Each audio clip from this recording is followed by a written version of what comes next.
everyone, welcome back to Pommy and Oz. I hope you're doing really well.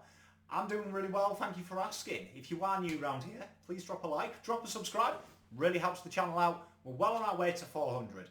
And as the title of the video suggests, what we're going to do is we're going to look and create a discourse for us to chat about where our list is at. And this problem of mentality, we talk about the team's old in some media journals, the team's young in some media journals. I've seen in forums a lot of you have said we're not young anymore. Some are saying we are. So who's right and who's wrong? And the answer, in short, is nobody. It's a weird one. And I'll explain why. So what we're going to do is we're going to look at our list. We're going to look at the answer, or my opinion of why I think the answer is, of whether we're young and old. And then we're going to compare it to 4 other teams who have gone through a very similar process to Carlton and ended up winning flags. And that'll maybe give us a good idea when we're talking about trade rumours and potential ins and what we need to get and who we need to look for. And there's no right or wrong answer in that. Please just fire questions. We're going to have a look, see what we need. So this is our team right now today. And as you can see here, average age 23.8. Now there is kind of like a mythical AFL Grand Final stat data, and it is between the 23 and 24 range of age range wins flags. So we're right in that, and that's why people say we're in a Premiership window. You hear Kane Corns talk it all the time, this list is in a Premiership window. That's where he's getting it from, because both of these numbers are kind of right in that average range. Average game 63.1, again, it's in that core range. Teams win flags from this position. And if we look at the list breakdown, now this is really important, and I want you, if all the other numbers go over your head, I want you to look at these numbers, because these are uber important, and that is 18 to 22. So that's your babies of the group. Now this is 22. Now I can tell you without showing you the others yet that is probably where everyone else is. Now the next one is the 23 to 29 year olds. Now there's an interesting thing about our 23 to 29 year olds that this stat doesn't tell you. They're not spread. Most sides, when we look at these numbers, they're kind of spread. So if you had, say, 18, you'd maybe expect to see maybe 6 at the 23 to 24, maybe 8 at the 25 to 27, and then the rest would be just in that 27 to 29 area. Ours are kind of like all one side. It's kind of like a really uneven jigsaw. And then we look at the over 30s. We've got 6 of them. Now that is really high. That is really high. And most teams genuinely have the core of their makeup in that mid-range. Now let's just see what happens to Carlton if we got rid of Murphy, Betts and Simpson. Let's see what happens. As you can see, that age shoots down, 22.5. Now, that would make us the youngest list in the competition by about a year almost. That is alarming. 43 games average, down from 63. Again, that's a huge percentage, and that's because a large populace of our experience and age is made up in 3 players. That's a worry, as if you're building a list, it's very worrisome, because you look at the other teams, genuinely it's spread. Obviously the experience is on the older players, however, it's in the experience in the terms of these guys are going to be probably around for the next 4 or 5 years, and it's spread. It's a nice even spread. Ours isn't, it's kind of lopsided, and as you can see, obviously the list breakdown, it doesn't change too much, you've just dropped 3, but I want you to see that 3 as that is uber important. That is uber important when we look. So now what we're going to do is you'll see 4 new sheets, and the Carlton without our senior players will be up there as well. So we'll go through them in chronological order. So if we go right way back when, look at Brisbane Lions 2001 side. Now you can see their average age isn't dissimilar to Carlton's 22.5, because it was quite a young list. What they did is they went really top heavy with young talent. 66.8 games played. Now it's interesting when you look at that age breakdown that games time came predominantly from the 23 to 29 year olds. See, the 30 year olds, there was 2 of them. Carlton had 6, Carlton have 3 for the purpose of this exercise, And you can see there already, just looking at them stats, not much has changed from Carlton to them. However, they've got a lot of youngsters with game time and they've got that core age. 23 to 29 is where you win the flag. And a lot of experience was in that 23 to 29.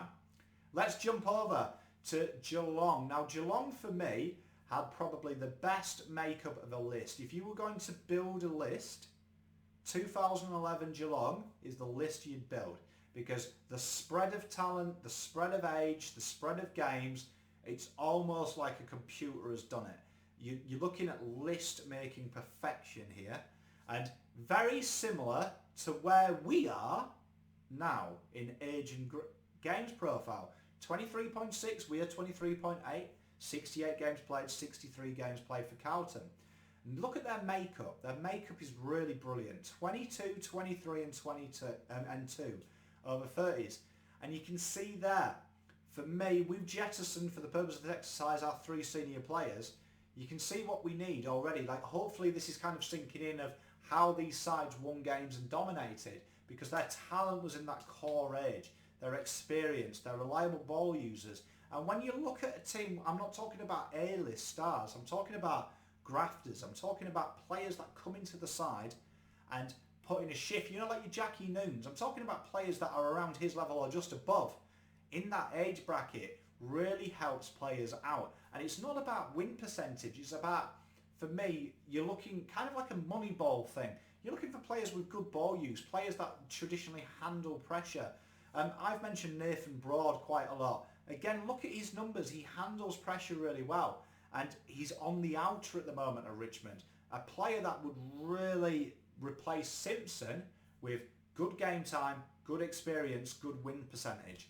And it's about looking at that. It's a very tricky thing being a list manager. Let's look at Hawthorn, another list that probably has a very similar rebuild to Carlton. They went aggressive for number 1 picks. They went young. They phased out old players and they built a terrific list. 24.1, so you can see slightly on the older side. 66.8 games played, and if you look at their makeup again, this is what I'm on about. That their biggest range again is the middle figure. 25, 23 to 29 year olds, 21, 18 aboves, and 130. Real solid list. And Richmond, probably the best rebuild that in the last 2 decades is this one. And again, 24 years old is the average age, 65 games played, 24, 18 to 22 year olds, 17, 23 to 29 year olds, and 1 over 30. And you can see that is how the list is made. And you can see this one is, again, kind of lopsided to Carlton, because you look at their 23 to 29s, it's got a wonderful spread and a lot of games played and a lot of experience there as well, a lot of experience. You've got to remember there was players like Jack Rewalt, Cochin, you know, players that have played in big games throughout their history of their club.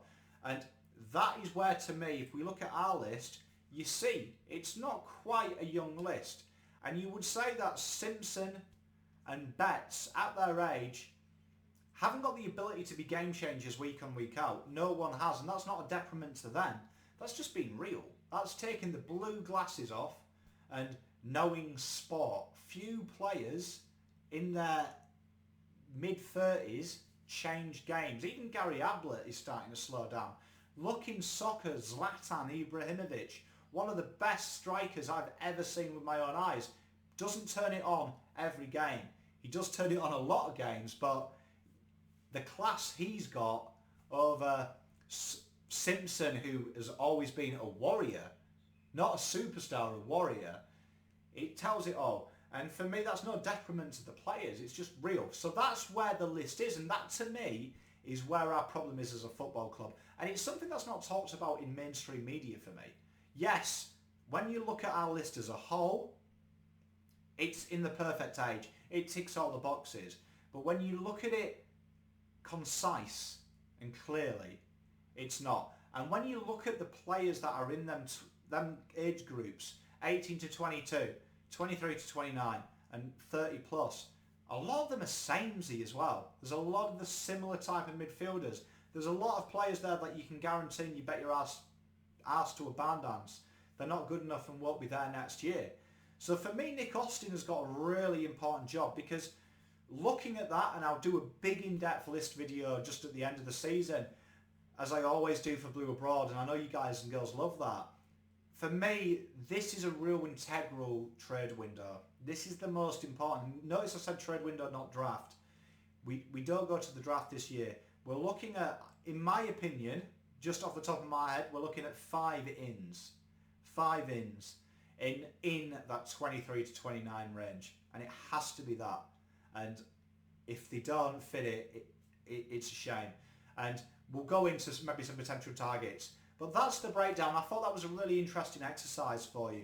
I'd love to know what you guys think. Like, is there something there you think you could fix? Because I'm not saying that that's going to fix the problem totally. I think also that maybe you need some experience in the back room as well to help Tiggy out. But for me, when I look at that, I'd be thinking, if I was Nick Austin, got a bit of work to do, because we've got, for me, my opinion, the list we've built now is we've just gone for best available player.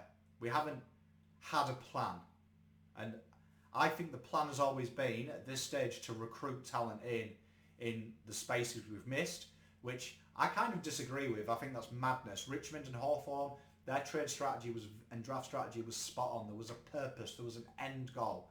So for me, I think it's a very tough one. Who would you target? What are you looking for in the trade period? Have I got it wrong? Would you go to the draft again? Let me know. No right and wrong answer. Let's create a discussion on it.